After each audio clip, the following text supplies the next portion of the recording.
COVID has changed Disney. And we're going to be talking about things that we don't like today and things that we do like. Let's get started.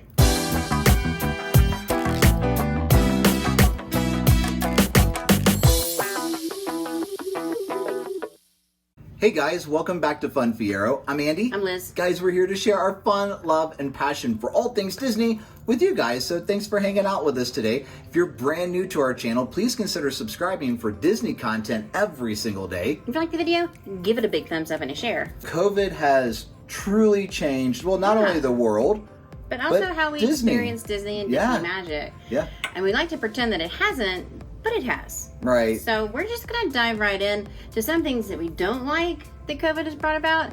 I don't like the park reservation system. No. I don't like it. No. It's going to stay for around, it's probably never going to go away. It does let Disney control crowd levels and inventory. Yep. But it really makes it for people who don't go to Disney often and have to plan that vacation, it makes it hard. Even those that go to Disney all the time. It's still, let me try to get it. It's just more complications and something that is very complex to begin with. I mean, how do you get all of Disney World in a week vacation or less anyways, right? So yeah, adding that park reservation definitely adds another hurdle for sure. Yes. The other thing, guys, that we don't like that COVID has changed about Disney is the annual passes. Yeah. I mean, not only for Florida residents, but for everybody that wants to get an annual pass to go multiple times during the year to experience the magic, to have that park hopping experience, to all of those things kind of combined in one ticket. And Disneyland, the annual passes have been discontinued. Yeah. They have announced they're going to have a new system.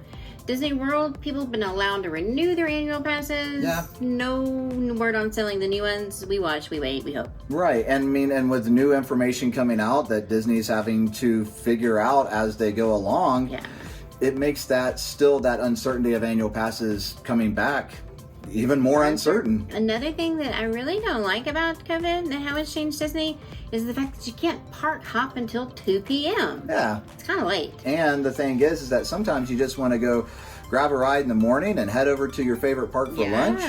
There's just so many different ways that you can park hop, but the whole, you got to wait till 2 p.m. and there's got to be capacity still at the other park to get in. Yeah. It's just kind of complex once again. Complex, for sure. I think a big one that not too many people enjoy, all right, for sure, is wearing masks at Disney World. Yeah, we didn't like it. Now, it's not Disney's fault, guys. It's not something that Disney has created. Disney is doing it because they are following CDC guidelines. And they've actually put out some really good and comfortable masks, man. Yeah. First generation, not so great. Second generation masks, awesome. For sure. Really great job. Really great fabric. We liked them, the way they look, but yeah, it's just something in great heat in Florida as you sweat your way through the park. It's just no fun. Yeah, so don't like how COVID has changed Disney in that aspect. Exactly. So just to reiterate that, I mean, Disney's got to do what they got to do. Yeah. But you don't have to like it. No, we have to like it.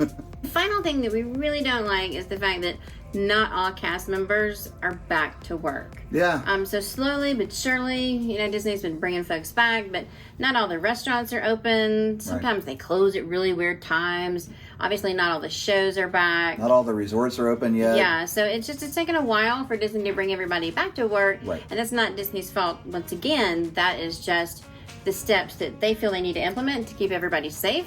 But we sure would like to see all of our cast members run around. We love those guys. Now, guys, let's talk about what we said like, but I think love. I do love some of these things. Yes. I wasn't expecting for COVID to actually enhance some magic here and there and everywhere. Yeah, and Disney has really, I think, excelled in certain areas because of COVID. And what's the first thing? Pop-up cavalcades through those little mini parades. They were just putting into my Disney experience what time they were going to happen because they didn't want people crowding and, social distancing and all that good stuff. But man, it was just a little bit of pop-up magic. You got to see some really great characters, got to see them all together, which is not normal. And it didn't impede your day. It wasn't a hassle to try to walk through like all these crowds waiting for a parade. Right. Not to say I don't like parades. I like parades. Yeah. But the cavalcades are just fun. Yeah, the Disney parades are absolutely wonderful and spectacular all on their own. But to have those little bits of like 5-minute magic or 2-minute magic, That's just awesome. So yeah, way to go Disney on cavalcades there for sure. The extended functionality of mobile ordering. Good one. Yeah, we did like that. We liked it a lot. It was just easier to use. It was better. It didn't crash as much this time. So yeah, that was definitely really, and let's add all those allergy menus at the very bottom so you could find those. That was great too. Now, I still think that there are some areas that can be improved upon with the mobile ordering system, but the fact that it is way easier and way better, especially for those with food allergies. It's really good. Now, I'm also going to do one of my other things that I do like is the fact that Disney expanded their Wi-Fi. Oh, so Wi-Fi was way easier to grab. It wasn't as slow or laggy. Yeah. I even kept Wi-Fi because I'm incessantly looking at my Disney Experience app the whole time I'm at the park, right?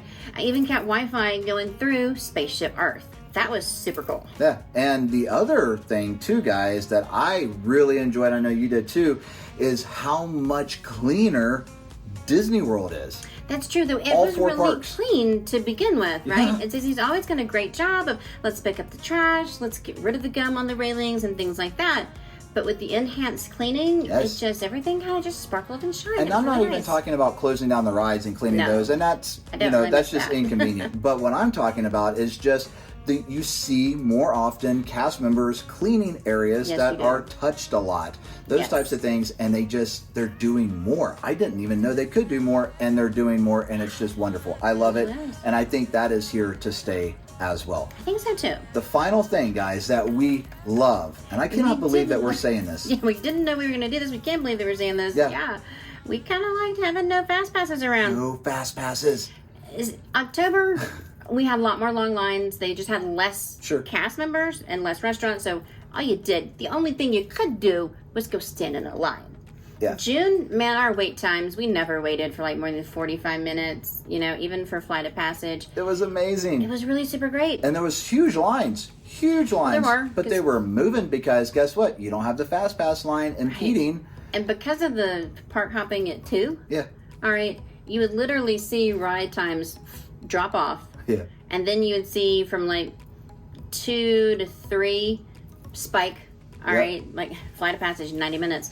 And then towards about 4 or 5, back down to 45 to 50. So it's really nice to be able to time when folks were going to park hop. I will say that, even though I didn't like how late it was, but it was really super cool to be able to kind of plan your ride and go like, all right, got to get in line. And to go in first thing in the morning, is not always the best thing. The other thing I love about not having fast passes is you didn't have to plan your fast passes. That's very true too. You just show up. What rides do you guys want to do? And you just go and you wait in line and you get to them, and then you move on to the next ride and you wait in line, but you're not having to wait a long time. In fact, I felt like in some cases, even for high priority rides, standing in just the regular line, we got through it just as fast, if not faster, than if we would have been in a fast pass line. Disney was on their A game. Yeah. It was old-fashioned Disney, efficiency, moving you in and out of those rides and getting you out of those queues and back into the park. It was good. I liked it. So there you go, guys. Those are some things that we really don't like how COVID has changed Disney World. And some things that we do. Yeah, and some things that we do. Now, obviously, guys, we could probably make a longer list, and it would be a much longer video, but thank you so much for hanging out with us for this. Thank you for that. Comment down below, though, if there's something that you don't like or that you like that we didn't touch on. Yeah, definitely. We want to know for sure. Everybody has an opinion on one thing that they like or one thing that they don't like. We want to know what you guys think. We can share it with everybody. Thanks again for hanging out with us, though. If you will give this video a big thumbs up and share it. Let's go ahead and ding that notification bell. That way you're going to know every time we go live or we put out a video or a short. And y'all, boom, smash the subscribe button. Just smash it. There you go. And until next time, get out there, have some fun, and we'll see you on the flip side.